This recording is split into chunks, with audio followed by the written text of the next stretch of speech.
The video was supposed to be a trophy. Challenger 2. Challenger 2. Challenger 2. Challenger 2. Challenger 2. Challenger 2 has been destroyed. September 2023. A road outside Robotyne in Ukraine's Zaporizhia region. A British Challenger 2 sits burning at the edge of the frame, smoke pouring from its hull. Russian channels shared the footage within hours, and you can understand why. This was the first Challenger 2 ever lost in combat to enemy action, anywhere. In the 25 years the tank had been in service, not Iraq, not Kosovo, Ukraine, a milestone for Russian propaganda, gift-wrapped and delivered.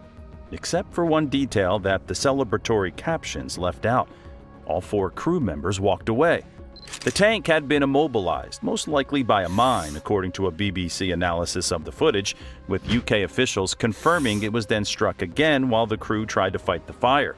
Later assessments pointed to a Kornet anti-tank missile finishing the job, cooking off the ammunition charges and wrenching the turret from the hull. The exact sequence is still debated. What is not debated is the outcome for the 4 men inside. Driver, gunner, loader, commander. All out, all alive. And here is the puzzle at the heart of this story.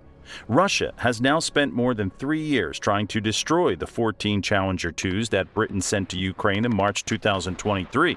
It has thrown mines, artillery, Kornets, Lancets, and swarms of FPV drones at them. It has managed to knock out a handful, and yet the statistic that actually matters, the one this tank was built around, has barely moved. In the Challenger 2's entire combat history, spanning Iraq, Kosovo, and the most drone-saturated battlefield the world has ever seen, the only crew members ever killed inside one were killed by another Challenger 2 in a friendly fire accident in Basra in 2003. Let that sit for a moment.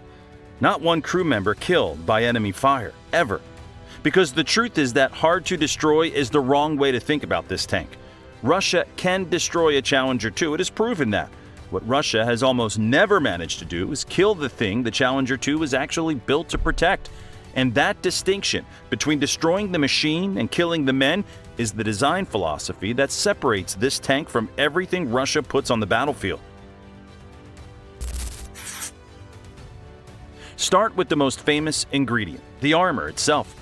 The Challenger 2 began life in 1986 as a private venture by Vickers Defense Systems, a company betting its own money that it could outprotect anything in NATO.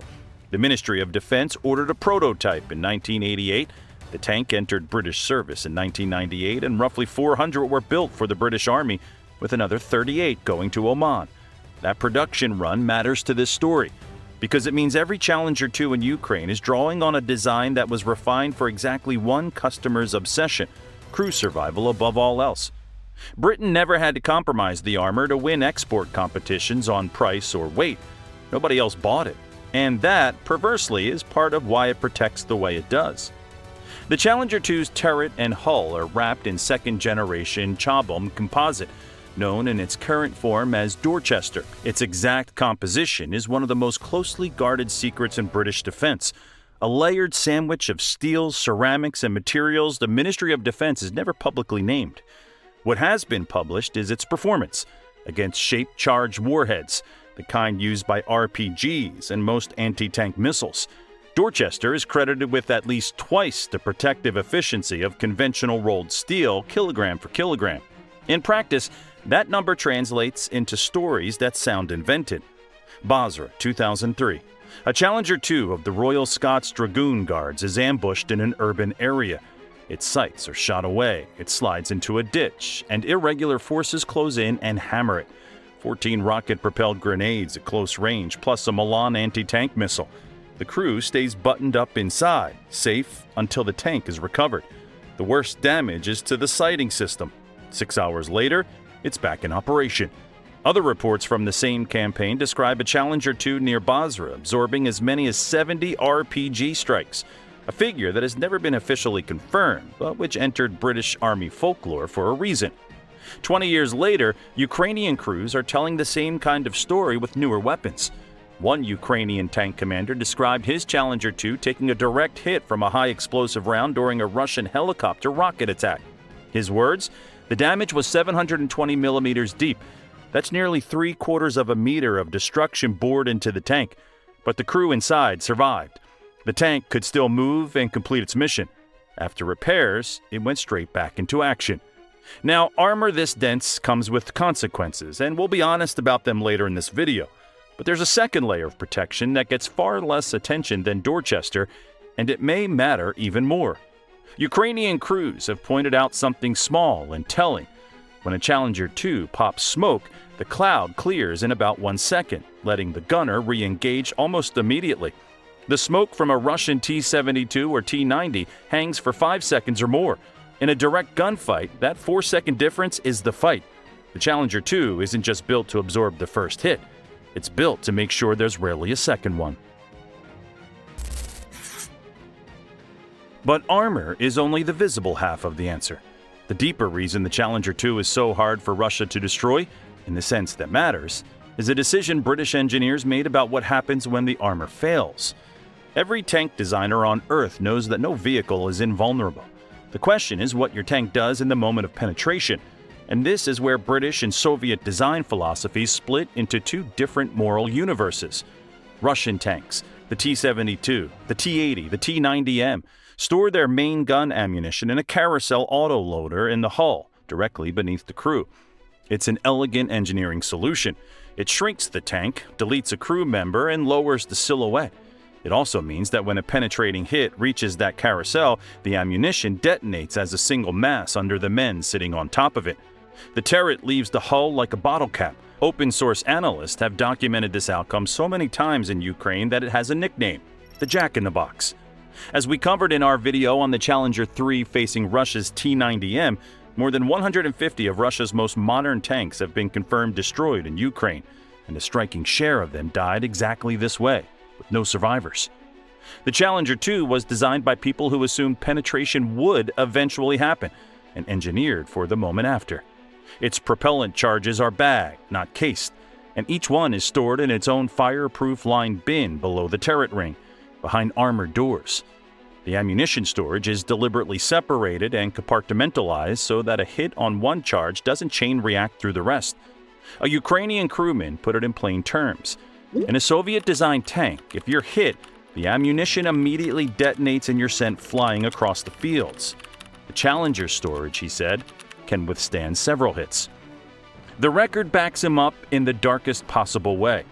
The single deadliest incident in Challenger 2 history was that 2003 friendly fire tragedy in Basra, one Challenger of the Black Watch battle group mistakenly engaging another from the Queen's Royal Lancers.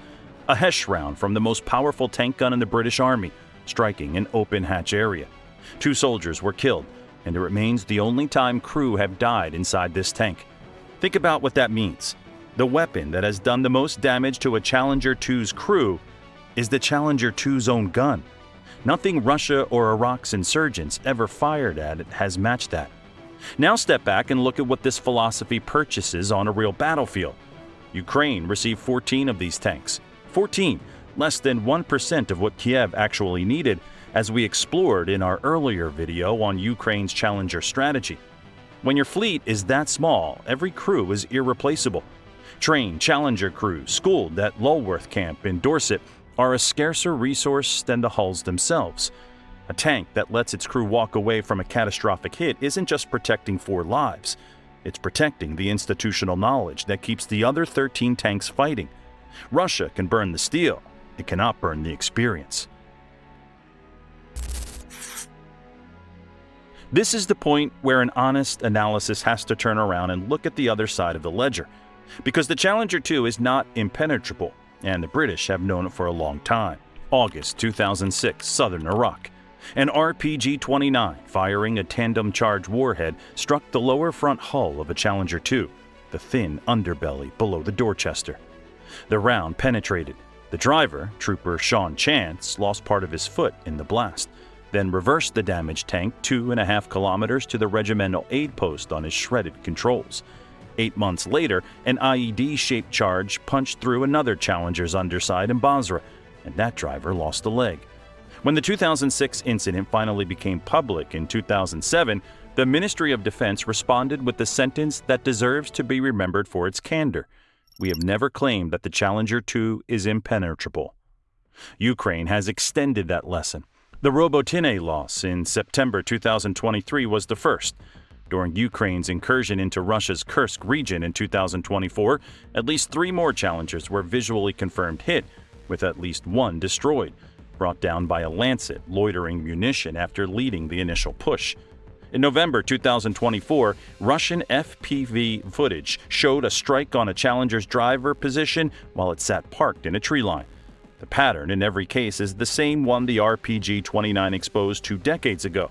The mine under the belly, the drone on the roof, the missile into the flank. Russia isn't defeating Dorchester, it's going around it, attacking the surfaces no tank in the world armors heavily, because no tank could move if it did. And the weight of all that protection extracts its own price. At 62.5 tons empty and pushing 75 with combat kit, the Challenger 2 is the heaviest tank in Ukraine, hauled around by a 1,200 horsepower engine, 300 horsepower less than the lighter American Abrams. In the black Ukrainian mud of spring and autumn, Challengers bog down and have to be towed out by their own kind. The logistics bite too. By March 2024, a year after delivery, Ukrainian officials admitted only 7 of the 14 were combat ready, with the rest waiting on parts and repair time for a fleet that exists nowhere else in Eastern Europe. Even the celebrated rifle gun wears out after roughly 500 rounds, a third of the barrel life of the smoothbore guns on Leopards and Abrams.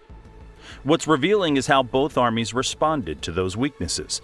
After the 2006 penetration, the British Army lined the Challenger's steel underbelly with additional armor and replaced the explosive reactive blocks with the Dorchester module as part of the Street Fighter upgrade package, a direct answer to the RPG-29 incident. Ukraine, facing the drone threat instead of the buried one, welded top-mounted slat armor over its Challengers to pre-detonate FPV warheads before they reached the roof. 2 different threats, 2 different generations, 1 identical instinct. When this tank shows a gap, you close it, because the platform underneath is worth the effort. Russia's response to the T-90M's carousel problem, by contrast, has been cope cages and hope. The carousel is still there. It cannot be designed out without designing a new tank. So no, this is not an invisible tank. It is something more interesting. It is a tank whose failures keep proving its central idea. Penetrated in 2006, the driver survived and drove himself to safety.